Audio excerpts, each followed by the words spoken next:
estamos grabando acá la clase, esta clase se llama De lo corporal a la meditación.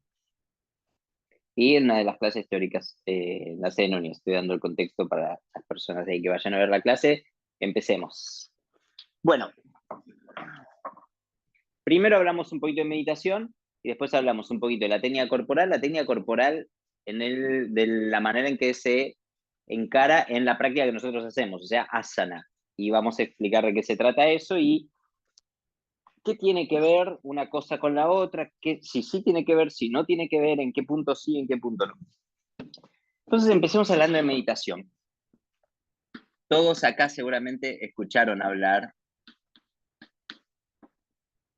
de la técnica de meditación, pero también hay que saber que la meditación, dependiendo en qué ámbito uno está hablando, puede significar cosas diferentes.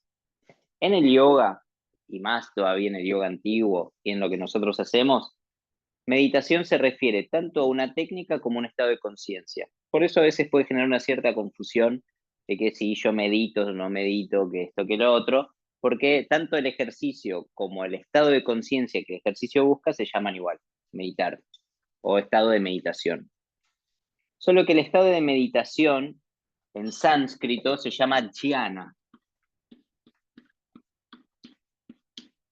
Y dhyana se refiere a un estado particular de conciencia que se define como intuición. La intuición o intuición lineal, y ahora vamos a explicar por qué se llama intuición lineal, es un estado de conciencia que está por encima del racional. Quiere decir, es una manera que tiene nuestra conciencia de procesar y de generar conocimiento, pero que no viene tanto del raciocinio lógico. No necesariamente se desprende de las asociaciones o de las experiencias o de lo que sería la razón. Y es ese tipo de conocimiento que uno pudo haber tenido alguna vez, como un conocimiento que no tiene un fundamento lógico necesariamente, pero que no deja de ser correcto por eso. Claro, no cualquier idea descabellada es intuición. O sea, que no tenga fundamento lógico no significa que es intuición. Pero hay ciertos tipos de informaciones que a uno eventualmente le pueden llegar a parecer que no tienen un fundamento lógico, pero que son correctas. Y en general, ese tipo de conocimiento aparece arbitrariamente, o sea, no decidimos en qué momento aparece, dura muy poquito y no estamos acostumbrados a valorizarlo porque como no tiene un fundamento lógico necesariamente, y toda nuestra educación se basa en la fundamentación, fundamente su respuesta, analizar y asociar cosas. Bueno, entonces, en general, nuestra cultura occidental tiende a eliminar ese tipo de información. Entonces, no la cultivamos. Entonces, nuestro cerebro, las funciones que no se usan, las va como dejando de lado para no consumir energía en eso. Y es normal que uno no tenga mucha intuición si no la cultiva, si no la desarrolla, a menos que eventualmente aparece como un chispazo. La intuición es algo que uno puede, o sea, hay distintos tipos de estado de dhyana o de estados de intuición, pero es un poquito como cuando uno tiene como un chispazo de una certeza o una ficha a veces que te cae o un conocimiento que uno de pronto eh, le aparece, le surge de un tema que no necesariamente conoce. A veces se confunde con cosas que están más relacionadas a lo instintivo. O sea, una cosa es una intuición, otra cosa es haber percibido una señal más sutil del entorno, como por ejemplo haberse dado cuenta de algo, no sé, en relación a otra persona o en relación al entorno y haber tomado una decisión acertada, tampoco racional, pero no fue intuicional, fue basada en percepciones que son en definitiva aspectos físicos, puede ser el olfato, puede ser el oído, cosas sutiles que tal vez fueron inconscientes, pero que no dejan de ser del ámbito de lo físico. La intuición vendría a estar por encima de lo físico, por encima de lo emocional y por encima de lo mental. Y la meditación se logra cuando los pensamientos se aquietan. O sea, La actividad constante de nuestra mente, de pensamiento y de procesamiento de informaciones, de estímulos y cosas que son distracciones y cosas que no son distracciones. O sea, yo puedo estar concentrado en algo, puedo estar pensando en cosas muy útiles o puedo estar simplemente pensando arbitrariamente en cualquier cosa, me puedo estar distrayendo cosas, puedo estar sintiendo cosas, todo eso en sánscrito tiene un nombre que se llama vritti. Vritti significa algo así como torbellino, turbulencia, inestabilidad. Entonces, todo lo que nuestra mente produce se llama vritti. Y la meditación, esos vrittis para nuestra conciencia, funcionan como si fuese una barrera de turbulencia que no permite observar aspectos más sutiles o aspectos más profundos. Cuando nosotros hacemos meditación, lo que tratamos de lograr es que toda esa barrera de turbulencias de Brittis se vaya atenuando, atenuando, atenuando, hasta que de pronto se detiene y como si fuera la superficie de un lago se torne transparente, para lo que podría ser un observador externo, que somos nosotros mismos. Pero en el momento en el que esta barrera de turbulencia se detiene, permite a nuestra conciencia llegar a observar, a vivenciar, a ver cosas que tienen más que ver con la verdadera esencia del ser humano. Llegado el caso, me vino el diamante, el dibujo del diamante. El Purusha. Purusha significa en sánscrito, es la esencia del ser humano, la chispa de vida que hay en cada ser humano. Pero bueno, más allá de eso, que eso es hacia donde va el estado de meditación, la meditación en sí es un estado de conciencia intuicional. Entonces, cuando uno entrena los ejercicios de meditación, lo que está tratando de lograr es de detener los pensamientos, para lograr una estabilidad mental que permita que aflore una instancia más sutil que sería la intuicional. Las partes más densas suelen eclipsar a las más sutiles. Entonces, si yo tengo un aspecto físico con el cual interactúo con el entorno a nivel físico, cuando este está muy activo, eclipsa a otro más sutil, que es el emocional. El emocional también es parte de nuestros vehículos, llamémoslo, de las maneras en las que nosotros tenemos de interactuar con el entorno y que forman parte de nosotros, que también actúan cuando este está muy activo, este no se manifiesta. Cuando este está muy activo, el mental no se manifiesta. O sea, si uno está muy alterado emocionalmente, es difícil pensar con la famosa con la cabeza fría, ¿no? No tomar decisiones en caliente. El mental es más sutil que el emocional es más sutil que el físico, y por encima de este tenemos al intuicional. Para que el intuicional se manifieste, yo tengo que aquietar el mental, pero para que el mental se manifieste, tengo que aquietar el emocional, para que el emocional se manifieste, tengo que aquietar el físico. Así funciona un poquito la cosa. Al principio yo mencioné la idea de intuición lineal. Lineal porque cuando tenemos una intuición en general tenemos como un chispazo, como algo muy fugaz. Y con la práctica de meditación nosotros podemos ir extendiendo ese tiempo intuicional, no mucho porque justamente se trata de un conocimiento que, a ver, ¿cómo explico esto? Un conocimiento intuicional baja como todo de golpe. Entonces, un segundo intuicional es un montón de tiempo. Porque después cuando uno empieza a pensar qué es lo que es, qué es lo que entendió, qué es lo que aprendió, qué es lo que vio, qué es lo que pasó, ahí ya lo bajaste al terreno de lo mental. Quiere decir, ahí ya lo estás metiendo en la procesadora, ahí ya va el ritmo del racional, que es mucho más lento, y ahí ya está. O sea, uno está, por ejemplo, tal vez les pasó en alguna práctica, estar en un ejercicio de meditación, concentrándose, concentrándose, y de pronto aparece una idea interesante.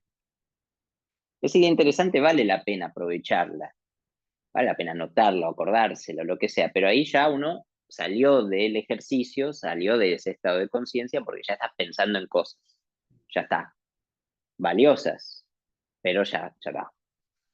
Entonces, el intuicional se caracteriza también por lo que es la percepción subjetiva del tiempo. Muy poquito tiempo rinde mucho, porque uno tiene una experiencia subjetiva de mucha cosa, aunque el tiempo objetivo fue poco. Está al revés de cuando uno duerme, por ejemplo. Cuando uno duerme, uno pasa mucho tiempo y parece que fue poquito. O sea, en muchas horas vive pocas cosas o percibe pocas cosas. Ese es que está sin conciencia de lo que está haciendo durante las horas de sueño. Cuando uno está practicando meditación o en estado intuicional, es al revés. En muy poquito tiempo parece que pasaron muchas cosas.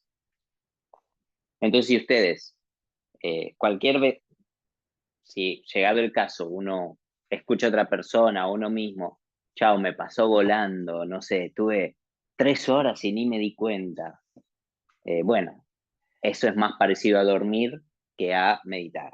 Porque cuando vos estás en estado de meditación, o estás practicando meditación, o estás haciendo cualquier cosa conscientemente, te das cuenta y no te pasa lento necesariamente el tiempo. En los ejercicios acá tal vez les haya pasado, tipo, cuanto más concentrado uno está, no te pasa más rápido. Tipo, estás ahí, estás sintiendo cada cosita y bueno. Pero eso hace justamente que no haga falta tanto tiempo, porque en muy poco tiempo se procesa mucha información. Bueno, ese es el estado de meditación y eso es a lo que apunta la práctica. Toda la práctica que nosotros hacemos tiene como objetivo ir alcanzando ese estado, que tiene que ver con otro mecanismo también, que no lo vamos a hablar acá, pero que tiene que ver con despertar Kundalini, es tema de otra clase. Despertar Kundalini es una energía latente que está en los seres humanos y que necesitamos que esa energía extra se active para que nuestra conciencia se expanda más que los que se expandiría normalmente. O sea, nuestro cerebro tiene un nivel de funcionamiento y consume una X cantidad de energía. Con la energía que tiene nuestro cuerpo, energía biológica, nuestro cerebro consigue gestionar y desarrollar X funciones, X nivel de funcionamiento. Si yo le inyecto más energía, va a tener más capacidad de acción el cerebro y las capacidades, incluso las capacidades latentes del cerebro. Nada del otro mundo, pero concentrarse es una capacidad mental y yo necesito energía para concentrarme. Hasta cierta cantidad de tiempo consigo estar concentrado y hasta cierto tiempo me cansé. Pero yo tengo más energía, probablemente consigo mantenerme concentrado más tiempo. Y así la memoria, la lucidez, la creatividad, etcétera, todas las funciones mentales, pero también otras que tal vez no conocemos o que no están activas, que para activarlas necesitaríamos que les llegue una cuota extra de energía. Esa cuota extra de energía se va generando con la práctica, es gradual, con los respiratorios, con las técnicas corporales, con las técnicas de limpieza, mantra, etcétera, todo. Pero cuando uno despierta Kundalini, que es el objetivo de la práctica, ahí es como decir, no, bueno, es otra cosa, es como prender otro motor aparte. Y ese motor aparte es el que hace que también esos estados de conciencia salten otro escalón más, que sería hacia la meta del yoga, que lo anoto acá para que ustedes lo tengan como información, pero que no es tanto el tema de hoy, que se llama Samadhi. Samadhi es el estado de hiperconciencia que es posterior a este. Si este estaba por encima de este, el Samadhi está por encima de este, pero ahí ya necesita como liberar un cargador extra, que ese sería la Kundalini. Bueno, entonces, el estado de meditación se procesa con esas dos componentes, aquietando la inestabilidad de la conciencia y logrando que llegue un caudal extra de energía para que nuestro cerebro pueda efectivamente activar otros mecanismos latentes, por ejemplo, la intuición. Y entonces, ¿cómo podemos vincular esto con la técnica corporal? La meditación no requiere necesariamente de ningún entrenamiento corporal en sí misma, aunque se practica en una posición al principio, por lo menos, que es la posición que hicimos hoy en la práctica, Bueno, este monigotín, que es con las piernas cruzadas y la columna derecha, ¿no? Esta es una posición posible, hay varias, para practicar meditación, para entrenar el ejercicio. Por ejemplo, meditación no se hace acostados, porque es muy fácil dormirse si uno se acuesta a hacer estas cosas. Entonces, dormirse no es la idea. Este es un ejercicio que demanda un cierto esfuerzo muscular, ¿no? Para mantener la espalda derecha, tal vez uno le duele la cintura al principio, las piernas se le cierran, y yo. Entonces, hasta lograr estar cómodo en esta posición, uno tiene que entrenar ciertas cosas corporales para poder estar cómodo acá. Si no, no lo lográs. Bueno, hay algunas opciones de posiciones, pero tenés que poder estar cómodo en alguna posición. Porque si te duele mucho, o si tu atención se dispersa con una molestia corporal, caes de vuelta en esto. Y si estás en lo físico, no aquietaste, no vas a poder actuar sobre ninguno de los otros. Entonces, las técnicas corporales, entre otras cosas, pero desde este punto de vista, tienen el objetivo de preparar nuestro cuerpo para poder estar cómodo en los ejercicios más avanzados, que son los ejercicios respiratorios, un poquito más largos, y los ejercicios de meditación, que usan esta posición y uno tiene que poder estar cómodo. Pero ahora, ¿cómo es una posición, una asana? ¿Cuáles son las características que tiene que tener una posición para que sea considerado un asana? Y en todo caso, puede ser incluso útil para lograr esa técnica. Bueno, entonces vamos a ver ahora de la técnica corporal cuáles son sus características. Ya vimos un poquito qué caracteriza a la meditación, que en realidad meditación es una palabra un poquito contradictoria, porque meditar sobre un asunto es pensar, reflexionar sobre algo, y la técnica en sí consiste justamente en lo contrario, o sea, en detener el pensamiento. Quiere decir que yo estoy reflexionando sobre algo, no puedo estar haciendo meditación. Paréntesis, a veces se le menciona, se dice meditación a las meditaciones guiadas, o vamos a meditar por la paz, o vamos a meditar. Todo eso en realidad, desde el punto de vista del yoga antiguo, no es meditación propiamente dicho, porque meditación es sin palabras, es sin nada, no puede ser. O sea, meditación consiste en concentrarse en una sola cosa, que no puede tener asociaciones. O sea, si yo me estoy concentrando sobre un borrador y cuando estoy haciendo el ejercicio pienso, es un borrador, ya perdí el ejercicio, porque en el momento en que yo asocio esto con una palabra que es del lenguaje, que es del racional, ya está. O sea, yo tengo que si yo voy a usar un borrador como objeto de concentración, yo tengo que llegar al punto de ya no asociarlo con la palabra, no asociarlo con nada. Tiene que ser solo eso y nada más. Entonces, todo lo que son las meditaciones guiadas y todo eso no entrarían en esta categoría de ejercicio. Para nosotros se parece más a lo que es un ejercicio de mentalización. Uno mentaliza objetivos, mentaliza cosas que quiere que pase, que quiere transformaciones. Está buenísimo, es una buena técnica, es una técnica muy poderosa, pero esas meditaciones guiadas vendrían a ser mentalizaciones para nosotros. Y meditar es otra cosa. Por eso hay veces que una persona dice, bueno, yo medito 1 hora todos los días, o qué sé yo, es un montón meditar 1 hora todos los días para nosotros, para lo que es la técnica. Imagínate todos los días estar 1 hora quieto, con los ojos cerrados, tratando de pensar solo en algo que no puede ser ni eso mismo lo que estás pensando. O sea, 1 hora. Hay quienes lo logran, eventualmente, pero no son el promedio de la gente, tenemos que admitirlo también. Entonces, no puede ser cualquiera que viene y diga, ay, yo medito 1 hora, ay, yo medito 1 hora todos los días. Sí, bueno, está haciendo otra cosa, está buenísimo lo que está haciendo, pero no es lo mismo lo que nosotros estamos hablando. Está haciendo un ejercicio de mentalización de 1 hora, es un montón de tiempo, también hay, en fin. Pero esos ya son gustos personales. La técnica corporal tiene algunas características y ahora vamos a ver en qué se tocan y en qué no. Primero, es una posición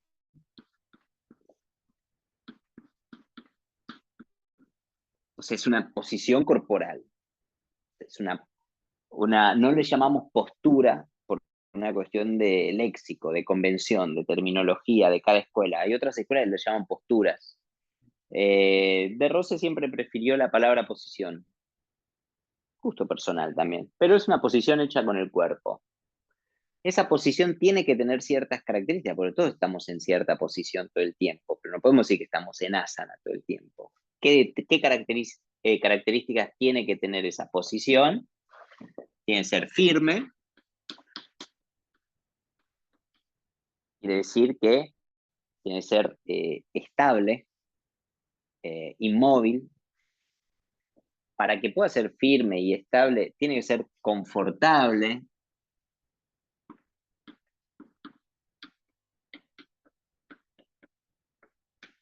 O sea, tiene que ser una posición cómoda, o tenemos que lograr sentirnos cómodos en esa posición. O sea, tiene que ser agradable, porque yo me voy a quedar quieto e inmóvil, entonces tiene que ser agradable, porque si no, no voy a lograrlo. Firme, confortable y estética.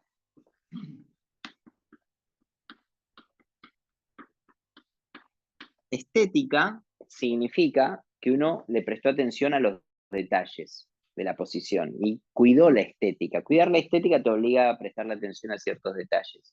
Cuando le prestas atención a los detalles, amplías también tu conciencia corporal.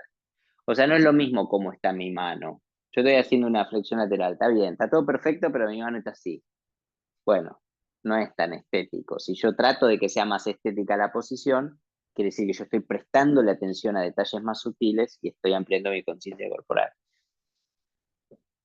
Una vez que la posición logré que sea firme y confortable, esto alude también a cuando hablamos de la mínima tensión muscular posible. A veces hay tensiones innecesarias que uno genera en las técnicas que hay que tratar de evitar, porque esas tensiones musculares innecesarias, inconscientes en general, consumen energía innecesariamente. Es como si uno estuviese haciendo fuerza sin darse cuenta. Ese mismo mecanismo que es involuntario, que es automático, nos pasa y nos genera contracturas muchas veces. O sea, si yo ando contracturado del cuello, tal vez estuve todo el día medio contrayendo ciertos músculos sin necesidad. Eso consume energía porque es como si todo el día hubiese estado haciendo fuerza innecesariamente. Bueno, termina contracturándome el cuello, pero también piensen en el consumo de energía de horas y horas y horas de estar con una tensión muscular sostenida, alta permanencia, ¿no? Pero inútil. Entonces, muchas veces cuando uno aprende en el asana, en la técnica corporal, a reducir las tensiones innecesarias, no solamente empieza a reducir las contracturas musculares, sino que también empieza a liberar un caudal de energía que estaba siendo usado en esas tensiones y que ahora está disponible. Entonces tenés más energía disponible. Y eso es un aprendizaje de las técnicas corporales. También eliminar esas tensiones hace que la posición se vaya haciendo más cómoda. Y ahí uno empieza a ver cómo hay ciertas posiciones en las que eso es más fácil de lograr y otras posiciones que es más difícil de lograr. Bueno, pero de eso se trata el entrenamiento. El otro factor tiene que ver con la respiración. En la clase de los miércoles vemos mucho estos aspectos, ¿no? Porque un poco es el objetivo, ir agarrando todos estos elementos para lograr no solamente una técnica corporal, sino un estado de conciencia que te proporciona la técnica. La respiración, antes que nada, tiene que ser consciente. ¿CS se usa? ¿Se escribe? ¿O puede ser solo la S? Solo la C. SC. Gracias. Bueno, vamos a usar solo la C. Por, no, y psicólogo o psicólogo, no, por una cuestión de espacio, consciente, para dejar un margen más generoso, consciente. Consciente porque si no es consciente no puedo hacer nada, o sea, lo primero es poder prestar atención a la respiración. Eso ya es un montón. El segundo paso es que tiene que ser profunda.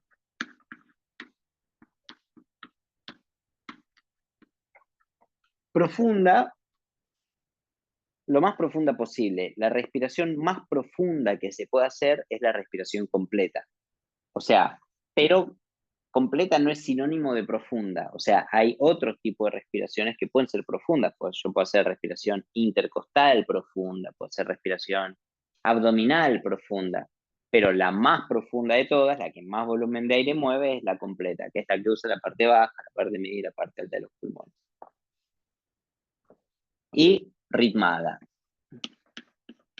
Ritmada es cuando le asignamos un ritmo, pero también puede ser pausada. Pausada significa que no cuento ningún ritmo, pero sí hago las pausas que son entre las inspiraciones y las exhalaciones.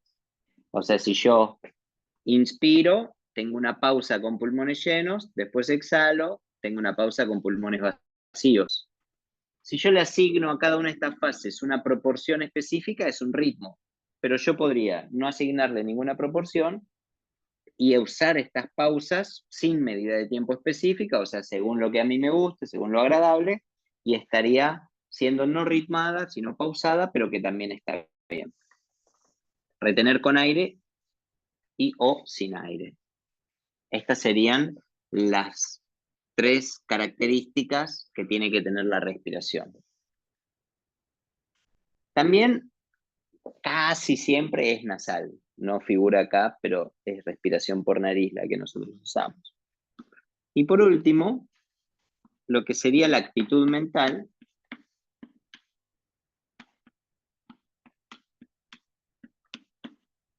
que es, bueno, ya estamos con el cuerpo, conscientes del cuerpo, estamos quietos, estamos cómodos, cuidé todos los detalles, ajusté, hermoso.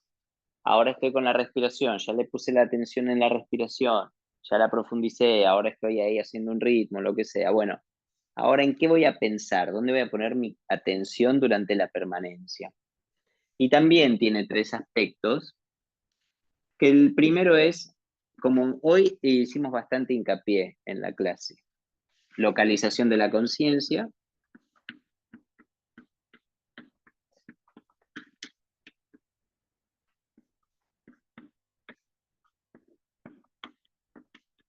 Lo voy anotando así nos queda el cuadrito por la semana. Localizar la conciencia es ubicar la atención en alguna parte del cuerpo. ¿En qué parte del cuerpo? En la que más nos llama la atención. Y es interesante porque cada posición y en cada cuerpo distinto puede llamar la atención en partes distintas. Por ejemplo, podemos estar todos en una misma posición, pero alguien puede sentir más una parte, otro puede sentir más otra, alguien puede sentir más el hombro, otro más el... Y ahí lo que tiene cada uno que hacer es identificar qué parte siente más en esa posición uno mismo en el momento. Y es ahí donde uno tiene que prestar atención, porque hay un mecanismo de nuestro cuerpo que es que donde uno pone la conciencia también aumenta la irrigación sanguínea. Y esa sensación que el cuerpo produce es justamente para llamar nuestra atención y que nuestra conciencia vaya ahí para que llegue más irrigación sanguínea. O sea, esa sensación que nuestro cuerpo produce es porque está, por la posición en la que está, necesitando más recursos, porque es la parte que más está siendo exigida. Y dependiendo del cuerpo, puede ser exigida por distintos motivos. Tal vez yo soy una persona más flexible y entonces, bueno, estoy cómodo, pero se me empieza a cansar una parte del cuerpo. Bueno, me llama la atención por eso. Entonces yo llevo la conciencia ahí. Otra persona es madura, le tira más, entonces le llama la atención otra parte del cuerpo. Sea cual sea la parte del cuerpo que más llama tu atención, es por algo, porque esa es la zona que necesita que vos le prestes atención. En ese lugar donde llama la conciencia, o sea, llama la atención, el cuerpo llama la atención y uno le da esa atención, se hace la mentalización.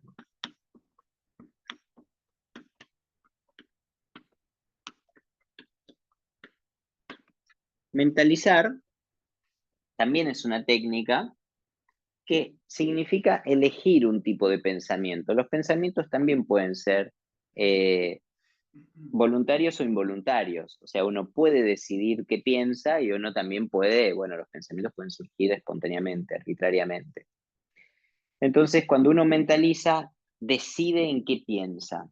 Por eso, mentalizar muchas veces, y esto lo pudieron haber evidenciado en la práctica, requiere un esfuerzo, porque vos tenés que tener energía suficiente para cambiar un pensamiento por otro, o decidir en qué vas a pensar en ese momento. Si vos estás hace no sé cuánto tiempo en una posición de fuerza y ya no podés más, también es más difícil mentalizar y concentrarse porque vos estás consumiendo también energía que tu cerebro también la necesita para producir mentalización. De ahí la importancia de la respiración, porque la respiración es la que va a proveer esa energía que el cuerpo necesita para justamente aplicar los mecanismos y tu cerebro para generar la mentalización. Entonces la respiración juega un rol muy importante ahí. Y mentalizar consiste en pensar en aquello que uno quiere que pase. En vez de dejarse llevar por un pensamiento que pueda ser más asociado, vos una vez lo definiste de una manera que a mí me gustó mucho, asociado al deseo y no al miedo, ¿no? Algo así, puede ser que hayas dicho alguna vez. ¿Qué quiere decir? Que yo estoy en una posición, ¿no? O en una situación cualquiera desafiante. Mis pensamientos, digamos, naturales, las tendencias naturales, el instinto de supervivencia, producen cierto tipo de alerta constante que produce ciertos pensamientos que son de alerta, que pueden traducirse como miedo, como inseguridad, o como tristeza, o enojos, etcétera. Se va ramificando, pero básicamente es un temor.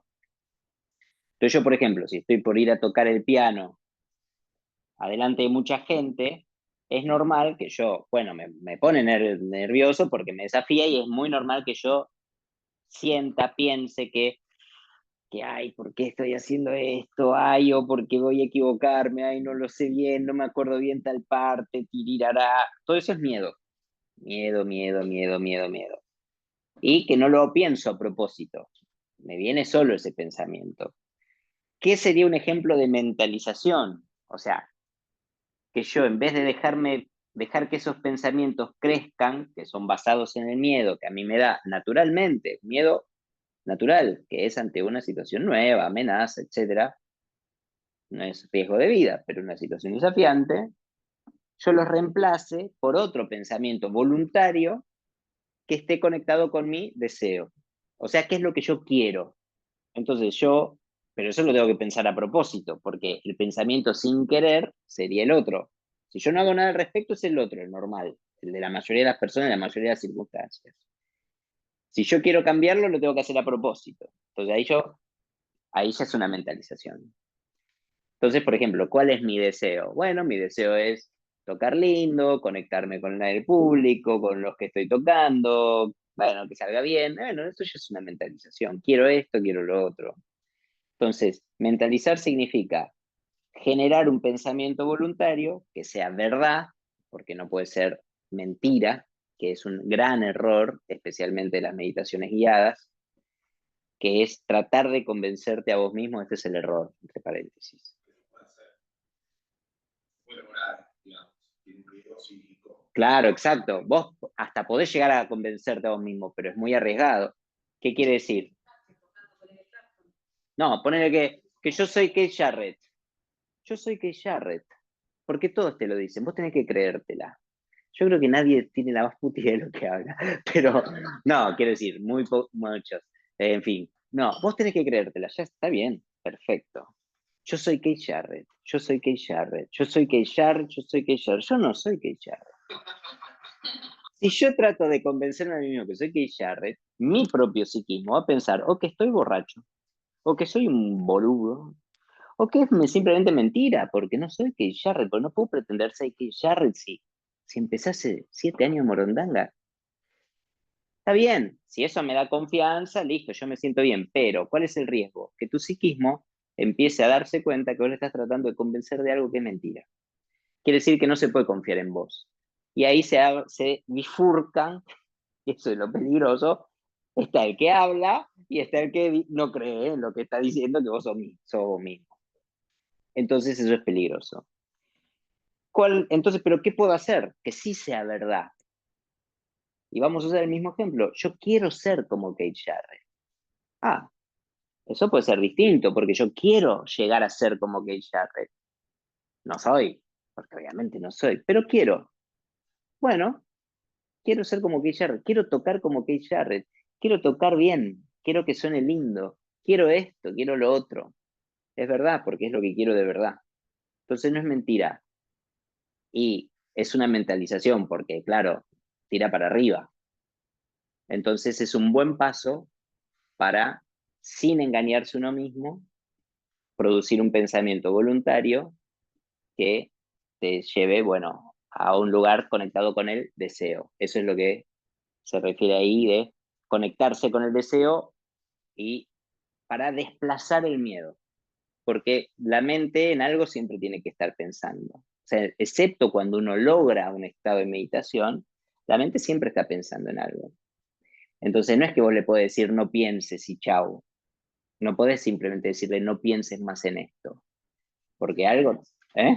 Claro, hermoso, pero no, porque algo tiene que pensar. Entonces no le podés simplemente decir no, no, no, no qué. Y si esto no, entonces qué.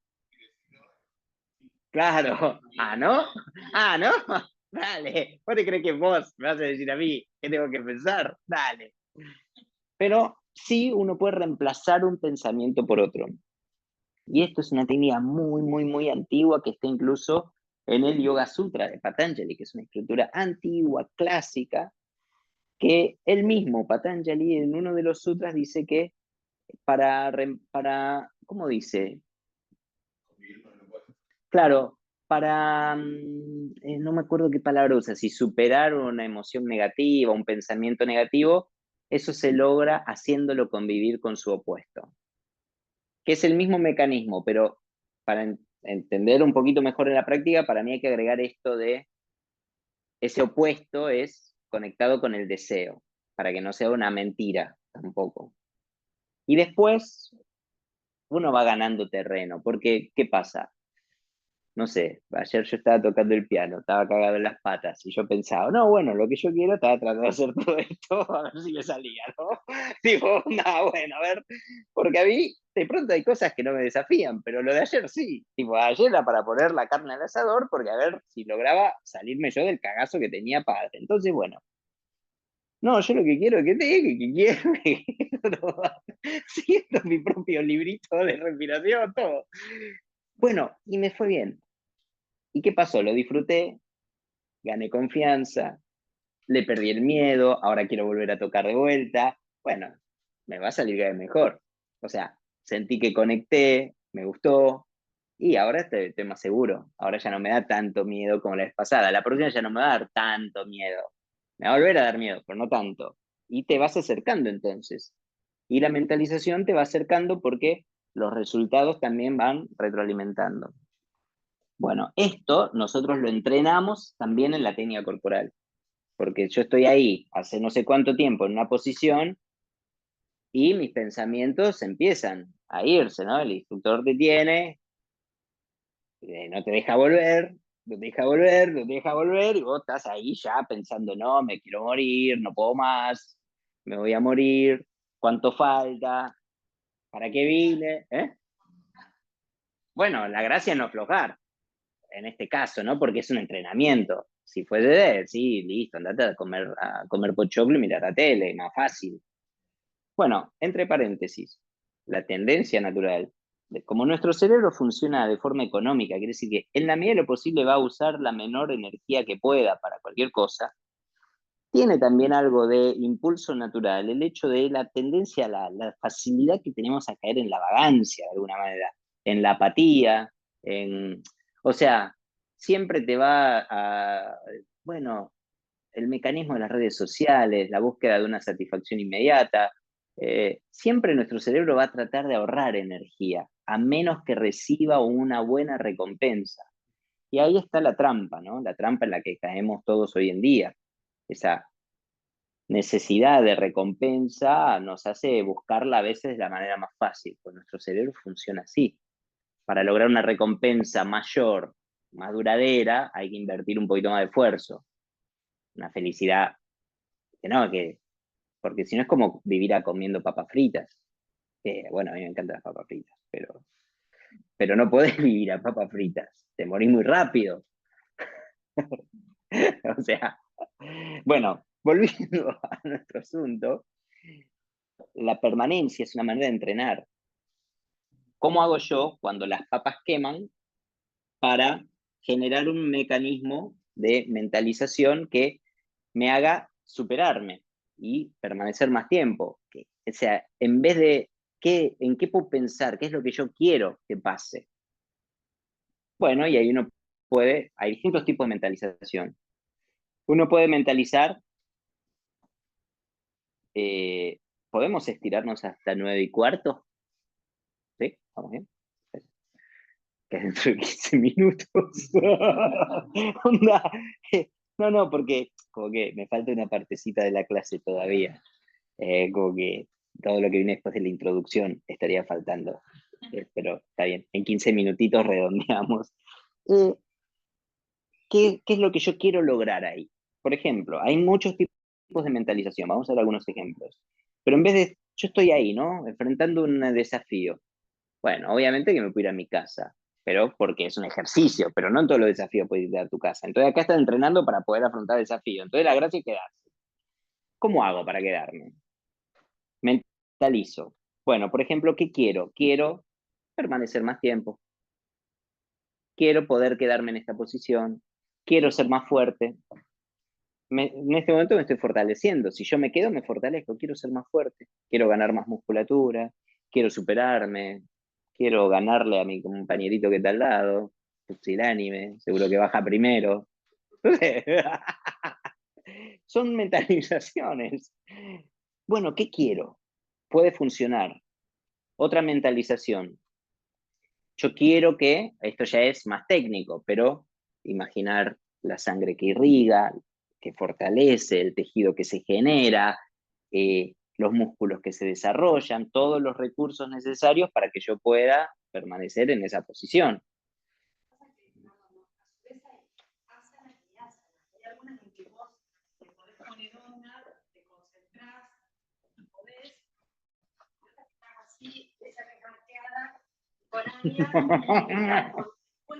Araña al revés. Exacto. Exacto. Porque la gracia es en qué circunstancia vos lográs. Y eso no es lo más difícil de este mundo. O sea, la pregunta es, ¿qué capacidad cada persona tiene de lidiar con situaciones cada vez más desafiantes y hasta te diría sin estresarse? Porque el estrés, de lo que se habla mucho, es una especie de desfasaje entre la perspectiva, la percepción de amenaza y los recursos disponibles. Así como a vos esta te estresa un montón, hay gente que esa no le cuesta nada, pero le cuesta quedarse en un solo pie. Entonces, ¿qué te estresa? Según tu percepción de amenaza y según los recursos que vos dispongas, físicos, emocionales, mentales, financieros, temporales, afectivos, todos los recursos que vos tengas, cuánto vos sentís que estás, qué tan lejos sentís que estás de la amenaza que tenés que afrontar. Hasta un cierto punto, uno está en condiciones de afrontarlo, pero hasta un cierto otro punto empieza a generar un estrés. O sea, estrés siempre genera, porque el estrés es básicamente poner en tensión, y eso está bien, está bueno, porque eso es lo que te hace mover, te hace crecer, eso libera energía, y esa energía el cuerpo la usa, es positivo, pero hasta un cierto punto. Si la brecha es demasiado larga, mi cuerpo puede empezar a querer desistir, porque no lo puedo afrontar, puede empezar a dar miedo, puede generar una resistencia, o me puede estresar y me puede generar enfermedades. Entonces, no, ahí lo que tenés que hacer es generar recursos. Puede ser que sea cierto. Lo que la práctica busca es que vos tengas cada vez más recursos. No que estés más tranquila, que tengas más recursos para afrontar desafíos. Y al final, lo que antes te estresaba, ahora no, porque tenés más con qué, simplemente. Y eso entonces, hay dos maneras de gestionar el estrés, básicamente. Bueno, no, hay más, pero uno podría bajar las circunstancias, que a veces uno lo puede hacer, a veces no. No sé, yo estoy en 30 trabajos por día, yo puedo estar en 28, pero a veces no puedo, tal vez lo necesito para vivir. O levantar los recursos que yo tengo disponibles para afrontar desafíos. Tener más energía, más lucidez, más salud, más vitalidad, más todo. La práctica lo que hace es generar más recursos. Y lo que antes te estresaba, te deja de estresar. Entonces parece que, o sea, uno anda menos estresado cuando practica, porque levantó los recursos. Pero ¿qué pasa también? Con más recursos apuntás a hacer otras cosas también, porque gente dinámica de ello. Entonces ahora te dan ganas de, bueno, entonces, dale, me animo, hacemos tal cosa. Entonces me digo que otra vez haces la brecha y otra vez y al final medio que todo el mundo anda un poco estresado. Pero lo importante, por más que practique, te termina estresando, porque, pero una cosa es que te estrese, que te toquen el timbre, y otra cosa es que te estrese, no sé, qué sé yo, estar caminando. Las Olimpiadas a Francia. Claro, claro, una cosa es, son distintas circunstancias. Claro.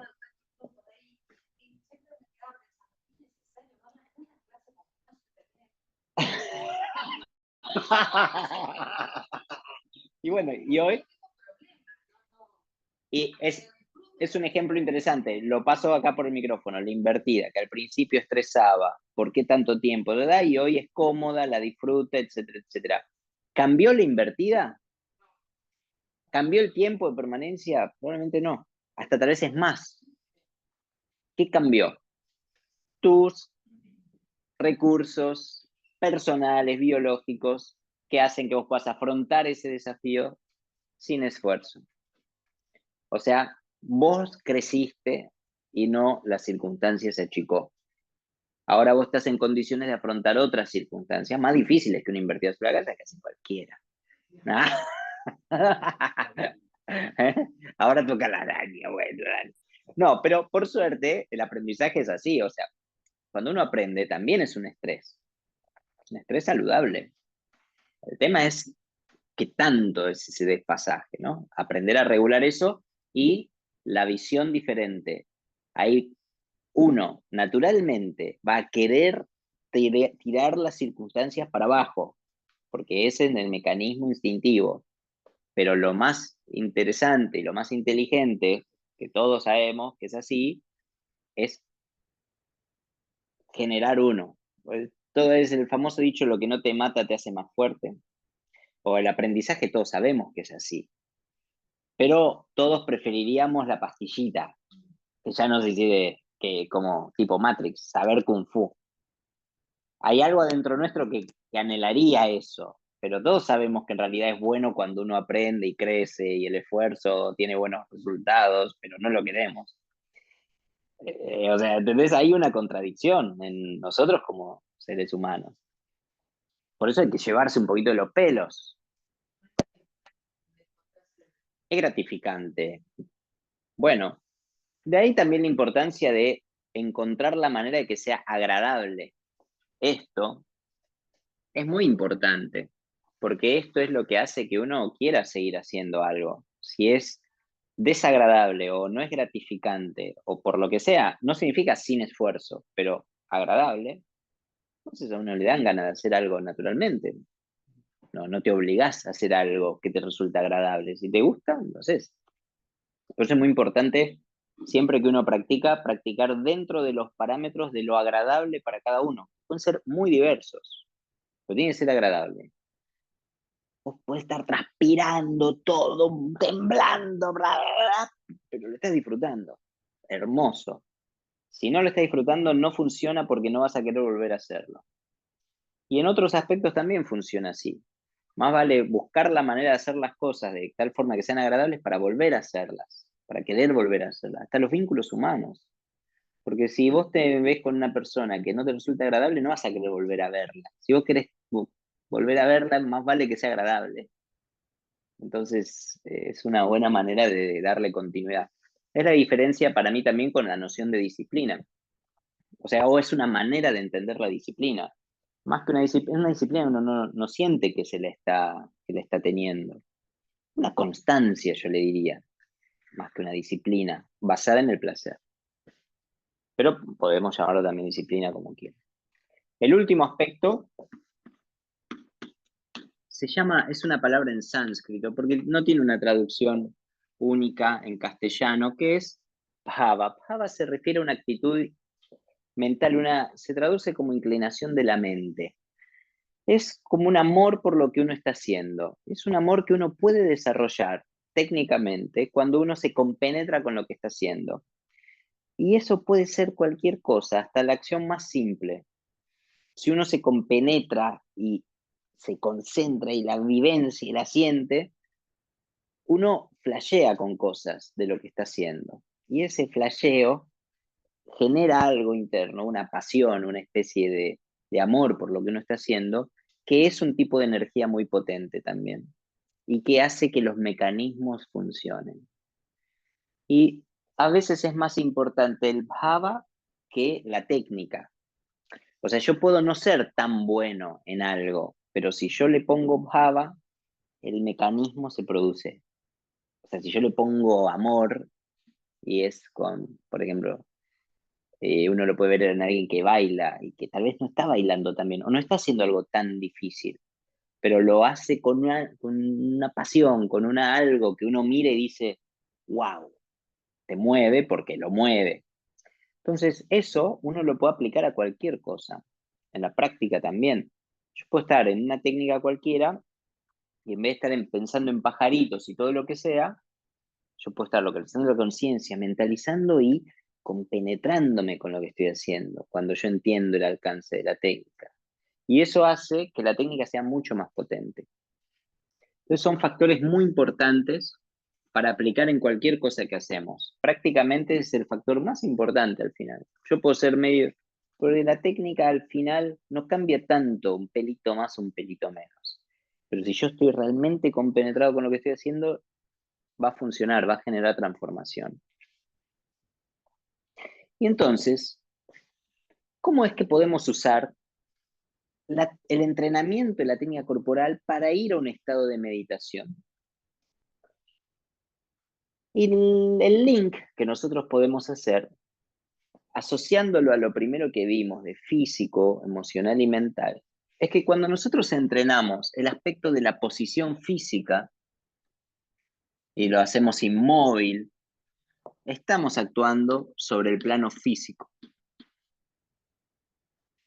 Cuando nosotros trabajamos con la respiración y nos concentramos en eso, estamos trabajando con un aspecto del plano físico también, incluso energético, pero también la respiración tiene su vínculo con el emocional y desarrolla estructura. Y cuando nosotros nos metemos en las técnicas de localización de la conciencia y mentalización, estamos actuando sobre el plano mental justamente. O sea, estamos entrenándonos en todos estos elementos y ganando recursos, ganando herramientas, que son las que después nos va a permitir aquietar el cuerpo físico porque ya lo entrenamos, aquietar el emocional porque ya lo entrenamos, aquietar el mental porque ya lo entrenamos. Acá el mental no está quieto porque está mentalizando, bla, bla, bla, bla, pero lo estamos entrenando pensar en lo que nosotros queremos pensar. O sea, lo mismo acá. Tal vez no estoy totalmente quieto, pero la idea es lograr un estado de estabilidad física. Acá la respiración profunda, ritmada, está produciendo un tipo de respiración estable también y un emocional que va estructurándose. Ritmar la respiración durante la permanencia es difícil. Y acá nosotros estamos entrenando nuestro músculo mental, estamos enseñándole a nuestra cabeza a pensar en lo que nosotros queremos que piense y no que divague en cualquier cosa. Y cuando hablábamos de meditación, los pasos de la meditación, el primer paso, o sea, la meditación es un paso, pero antes uno tiene que aprender a concentrarse. Entonces el paso anterior es la concentración. Para detener los pensamientos, yo tengo que primero aprender a concentrarme en una sola cosa. Y yo en la medida en que entreno concentrarme en una sola cosa, cultivo lo que se llama la abstracción de los sentidos. La abstracción de los sentidos es poner, o sea, volcar la percepción sensorial a un solo estímulo. Quiere decir que en vez de estar procesando todos los estímulos que vienen de afuera o incluso de adentro, yo enfoco, voy reduciendo el territorio en el que mi atención se dispersa, voy cerrando un poquito, cerrando el espacio de movimiento hasta que yo consigo filtrar todos los estímulos menos uno. O sea, voy cerrando el rango y ahí se procesa el punto de concentración en una sola cosa y ese es el paso previo a la meditación. Después de meditación viene ya, bueno, vamos a ponerlo en castellano ya que todos están en castellano, se llama hiperconciencia.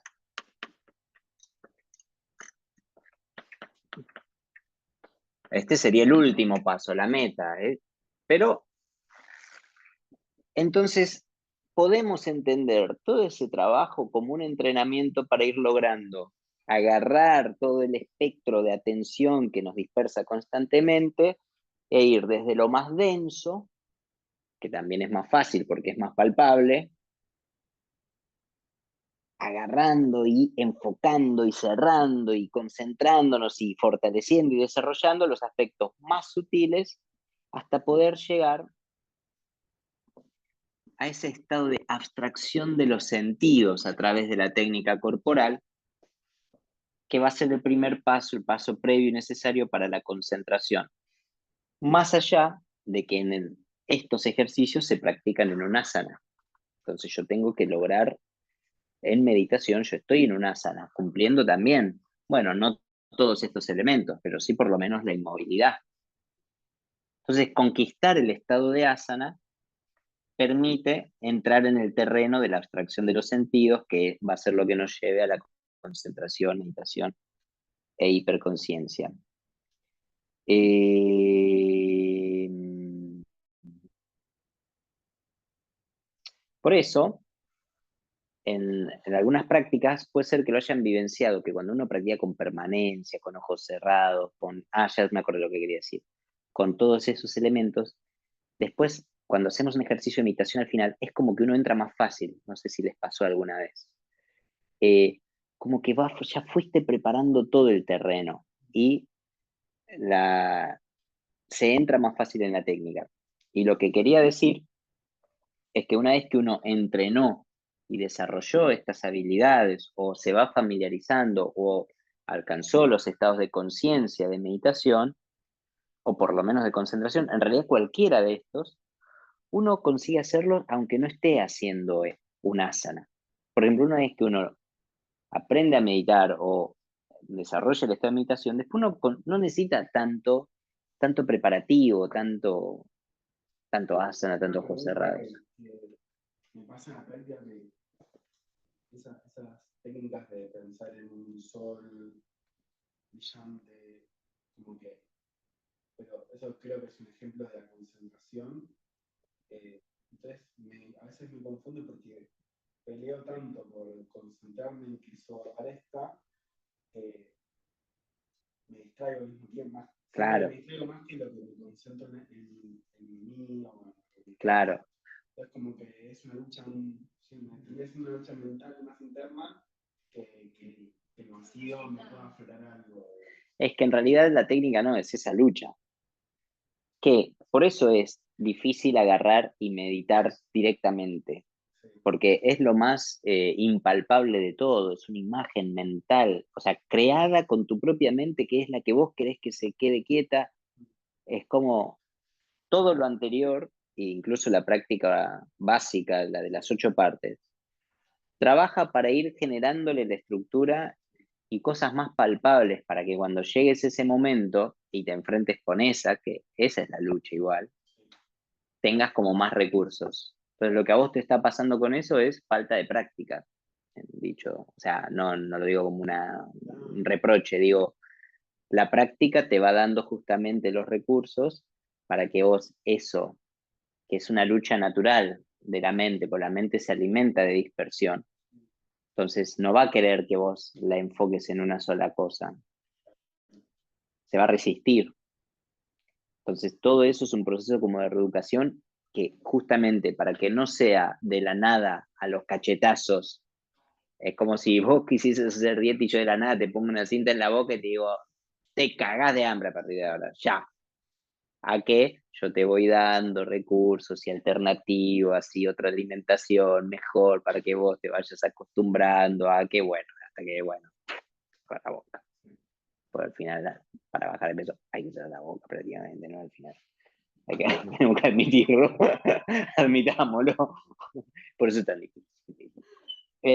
Pero todo eso juega ese rol y eso que vos sentís es propio del proceso. Porque tampoco es lo que estamos tratando de lograr, es un vacío en este caso. No es un vacío tampoco. Es un elemento y que sea solo uno. Y por eso la resistencia tan fuerte. Hay una resistencia muy fuerte, natural. Sí, es difícil al principio, pero se aprende, se aprende. Sí, sí, sí, sí. La diferencia con el avanzado no es que el avanzado no va y no viene, es que lo hace más rápido. Vuelve más rápido. Registra más rápido la dispersión y vuelve con menos carga. Sí, Sí. se pone menos carga, no sé, de castigo, de Claro. actividad muy diferente. Sí. Y yo agregaría que una cosa es irse y volver después de no sé cuánto tiempo, y otra cosa es irse y volver. Irse y volver. Es normal, ese es el proceso de aprendizaje, la diferencia. Vos te vas, es normal irse, pero te das cuenta. No tardás tanto en darte cuenta. O sea, es normal que a cualquiera de nosotros nos pase, o cualquier alumno le pase, que está disperso y ni sabe hace cuánto tiempo. O sea, vos teóricamente tenías, ¿eh? No, pero vos tenías una consigna, se suponía. Pero vos estás pensando en cualquier otra cosa hace no sé cuánto tiempo. O sea, pero ¿qué pasó con el ejercicio, no? Y no, ni te diste cuenta. O sea, pero ni te diste cuenta que te distrajiste, porque la dispersión es eso, la mente funciona así. Entonces ese es el entrenamiento que no es solamente el de meditación, sino de toda la estructura, porque está lo físico, lo emocional, lo mental, previamente trabajado, para lograr, aún así con mucha dificultad, ese proceso, pero que con la práctica se va logrando. Demora un tiempito, hay que darle regularidad, pero se logra, y cuando uno lo logra, bueno, ahí va picando el bichito, ¿no? Porque es agradable la sensación, es bueno. Pero no hay que preocuparse con el objetivo tanto, y sí, en este caso, como diría Alejandro Lerner o alguno de ellos, no, sí, disfrutar el proceso, no sé qué, sí, no sé si es Drexler, o ¿cómo se llama el otro, el uruguayo? No, hay otro uruguayo. No, pero, y después, o Alejandro Lerner, o que bueno, disfrutar el camino, disfrutar el proceso. Tiene razón, mucho mejor. ¿Cómo se llama el que tiene una voz así medio? No, no, no, no, no. Abel Pintos. No, Abel Pintos, que estuvo muy de moda hace un tiempo. Ahí tengo el nombre. Bueno, ahora con. No sé si es uruguayo. Sí. Ay, bueno, voy a cortar acá la clase. Cualquier duda que surja, me escriben, me preguntan. Espero que la hayan disfrutado, espero que se haya entendido. Y cualquier cosa, me escriben y nos vemos. Acá cierro la grabación.